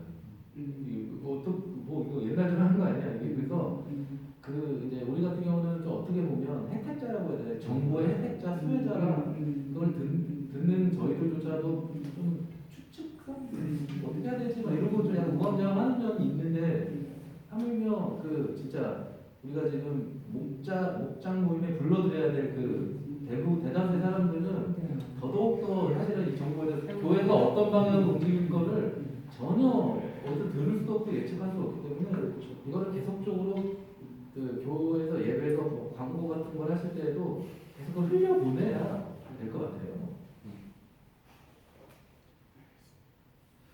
이제 끝날 시간이 다 됐습니다. 질문 안 한다고 했는데.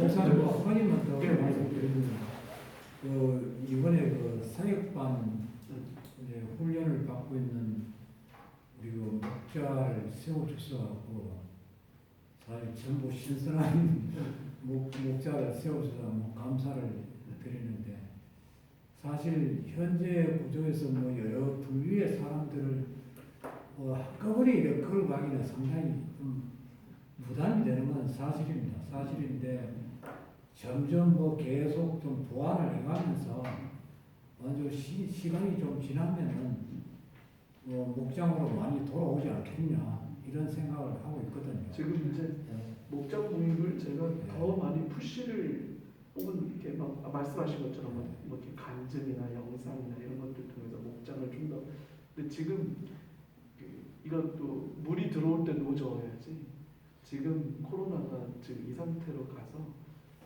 지금 먹히지 않을 때 그 캠페인을 오픈하면 이건 캠페인도 좋고 피로도는 쌓이고 그래서 제가 봤을 때는 여기 이제 4월 달부터는 우리가 전도 5월 달에 새생명 축제 저는 이제 불확실함은 있지만 코로나는 내려간다. 내려가면 다시 한번 교회 가볼까 하는 분위기가 만들어질 수 있다. 그때 전도라고 하는 초청할 수 있는 다시 새 생명을 아예 생자들을 전도하자는 것도 물론 있지만 오랫동안 교회 안 나오고 있는 사람들 신앙을 떠난 사람 우리 주변에 그런 사람들 많잖아요. 그 사람들 다시 챙겨서 돌아오자.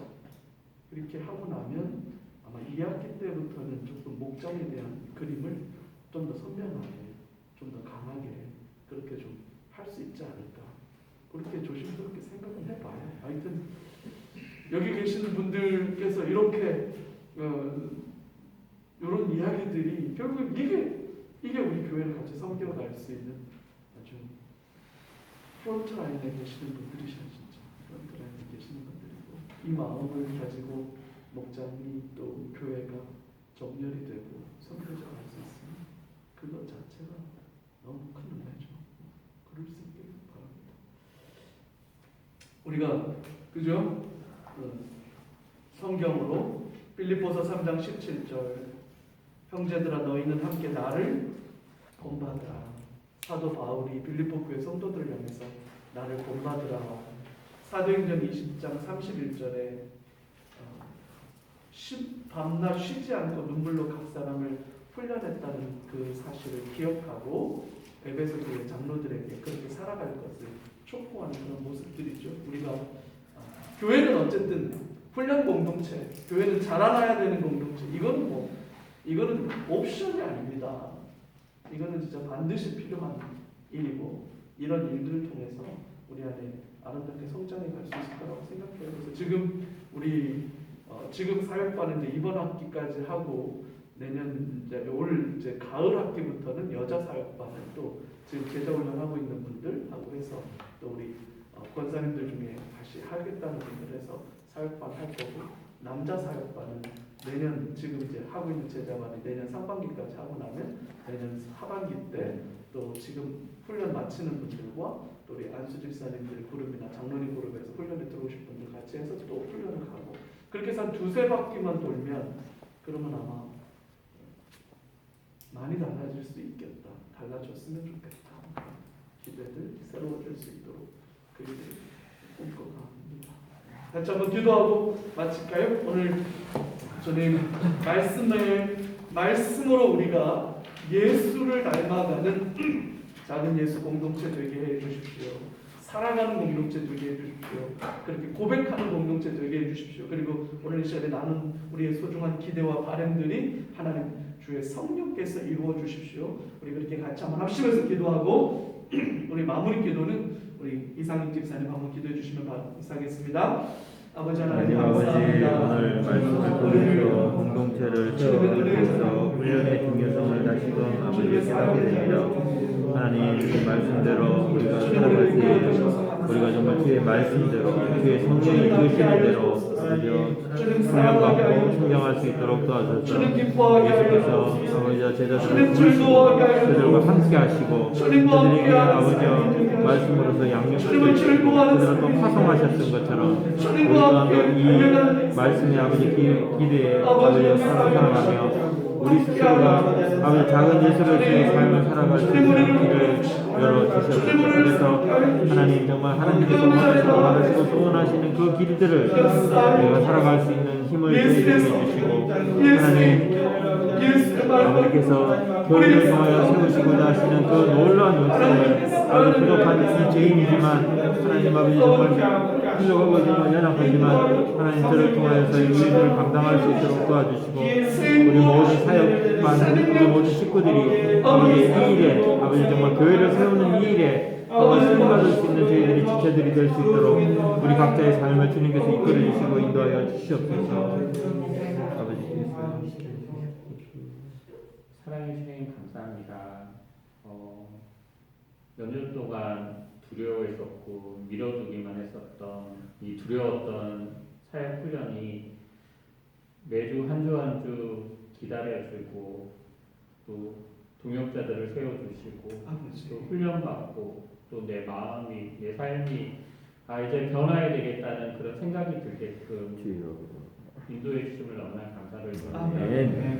이 귀한 시간을 통하여서 정말 우리가 정말 작은 예수로 거듭날 때까지 또 훈련하고 또 훈련하여서 주님의 귀한 일에 조금이라도 보탬이 될 수 있도록 주님 인도하여 주시옵소서. 우리 훈련시켜 주시는 목사님 주님 언제나 지켜주시옵시고 지금 목사님께서 가지고 계신 그 열정과 그 마음이 오랫도록 변치 않고 이어갈 수 있도록 주님 언제나 우리 목사님을 지켜주시고 또한 우리 목사님의 제자된 우리 사역반 동기들 지금의 이 열정과 마음이 끝까지 지켜나갈 수 있도록 아멘. 서로 의지하고 기도해 줄 수 있도록 주님 인도해 주십시오. 아멘. 남아있는 시간에 또 좋은 교제의 시간들을 준비하고 있습니다. 주여. 교제를 통하여서 또 함께 나누며 또 위로하고 교제 얘기할 수 있도록 주님 귀한 시간에 인도해 주시옵소서. 아멘. 감사드리고 예수 그리스도 이름으로 기도드렸습니다. 아멘. 수고하셨습니다.